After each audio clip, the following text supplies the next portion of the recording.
All right, love bugs. So you are getting math from my desk at home. Yay! Shout out to Josiah for the awesome candle. All right, so here we go. Today what we're going to be doing in math is we are looking at word problems. And not only do I want you to focus on what strategies you can use to solve these word problems, I really want us to focus on what each number represents in a word problem. So let me read the instructions and explain them to you. It says to solve each problem, first circle what each number represents and then solve. Show your work. So you'll notice in every single one of these math problems, there's a table. And these tables have the numbers pulled out of the math problems and then multiple choice options for what they might be. So I'm going to show you how you should read through the problem and figure out what each number represents before you dive in and solve it. So you should have this in front of you. Put your name on it. Make sure you're following along with me. Number 1, teacher example. Some of you guys I might have already written on them, and that's okay. You can still follow along. So here we go. Teacher example. Jimmy and Kelly ran a snack stand in their front yard. They sold cookies for 5 cents, apples for 6 cents, and cupcakes for 10 cents. They sold 3 cookies, 2 cupcakes, and 1 apple. How much money did they make altogether? So first thing I'm going to do is look at this table where I pulled out all of the numbers for the word problem for you and decide what each of these numbers represents. So let's start with 5 cents. Is the 5 cents the cost of cookies, cost of apples, cost of cupcakes? Well, I just have to look back into my word problem. It says they sold cookies for 5 cents. All right, so I know the 5 cents represents the cost of cookies, so I'm going to circle that here. It's A, the cost of cookies. What about the 6 cents? Again, I just got to look back in my word problem. I see it right here. It says apples for 6 cents. So 6 cents is option B. It's the cost of apples. All right, last money amount, 10 cents. I look back at my word problem. Here we go. Cupcakes are being sold for 10 cents. So 10 cents represents C, the cost of cupcakes. Now I have 3 more numbers in this word problem. 3, 2, and 1. These represent the amount of food items they sold. So was it 3 apples that were sold, 3 cupcakes that were sold, or 3 cookies? If I go back into my problem, I see that it's 3 cookies. So the 3 represents the cookies sold. All right, what about the 2? What does the 2 represent? If I go back into my problem, the 2 represents the cupcakes sold. So I just go to my table and I circle the answer choice that matches that. Last thing, the 1. What does the 1 represent? It says, and 1 apple. So 1 is the number of apples sold. All right, so now that I know what each number represents, solving it should make a little bit more sense, and I should hopefully be able to determine what math operation to use. Okay, so 5 cents is the cost of cookies. Well, how many cookies did I sell? They sold 3 cookies. So I'm just going to draw it out. 1, 2, 3 cookies. This one was 5 cents. This dude was 5 cents, and this one was 5 cents. Now, if I were to try to find how much money they earned off of just the cookies, I could add all of them up. So I have 5 plus 5 plus 5. Repeated addition is the same as multiplication. What multiplication sentence matches this repeated addition sentence? I need the sub to pause the video and pick on someone who can tell us what multiplication sentence matches this repeated addition sentence. Go ahead and pause it.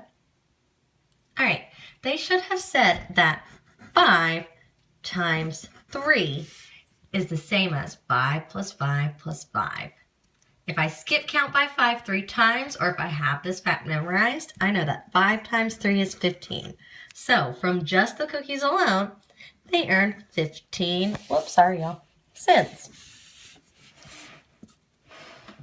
All right, we're leaving it CE because I'm on the struggle bus. Here we go, let's move on. The next thing, 2 cupcakes. Okay, 2 cupcakes were sold. Well, how much did those cupcakes cost? Geez, they were 10 cents each. A little bit more than those cookies. So I'm going to go ahead and draw out 2 cupcakes. I know they were each worth 10 cents. Now again, my end goal is to figure out how much money they made all together. So I'm going to add 10 plus 10.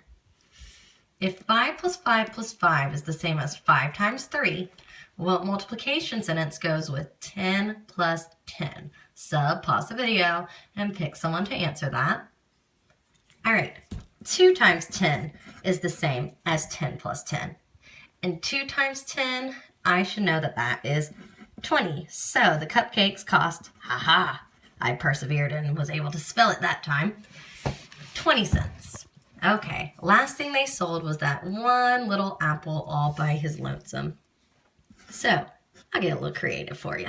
There's my apple. Well, how much did that apple cost? If I look back in my word problem, or if I look at my numbers that I determined what each was, I can see that, apples cost 6 cents. So this little dude is just 6 cents all by himself. 6 cents.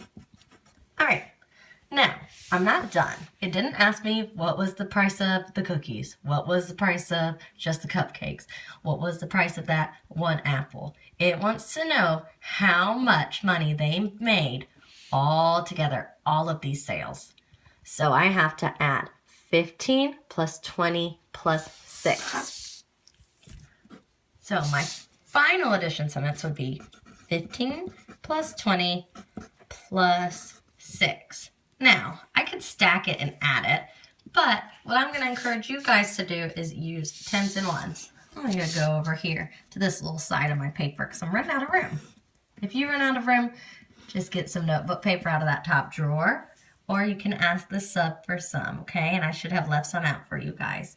Here we go. So let's use tens and ones. So in the number 15, there's 5 ones.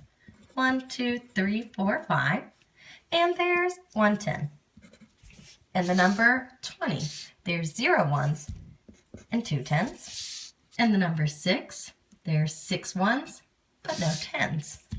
1, 2, 3, 4, 5, 6. Now, remember, when we're adding, if I have a group of 10, I carry it over to the next place value, okay? I go towards the left. So let's see if I have 10 ones that I can trade in for a 10 stick.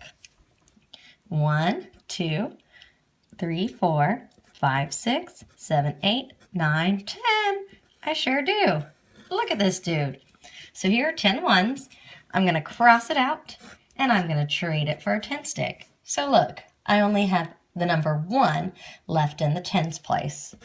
All right, fabulous. Now let's count my tens. 1, 2, 3, 4. Okay, I don't have 10 tens, so I don't need to regroup and put something in the hundreds place. I just have 4 in the tens place. All right, 41. That's my final answer.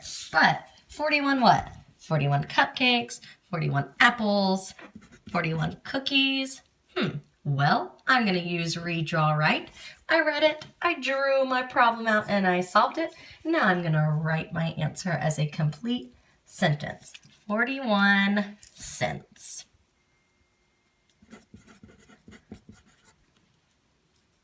Really, I should probably say they earned 41 cents, but shh, I'm being a little lazy.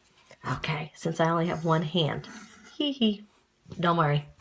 I got 2 hands. I'm just filming with one. LOL. All right, back on track, party people. Here we go.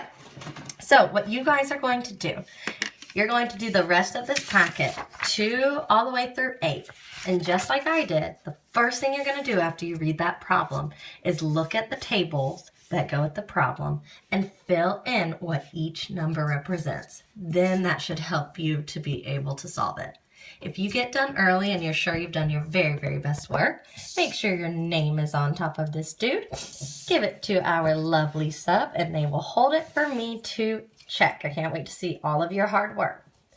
When you get done, go ahead and grab a baggie of flashcards and you can study them by yourself until you see that someone else is done, and then you can join them at a level 1. Keep it low. Don't get crazy, okay? We want to be respectful of the people still working in our room and respectful of the other third graders in our hallway, so we don't want to be disruptive. All right, love bugs, do your best.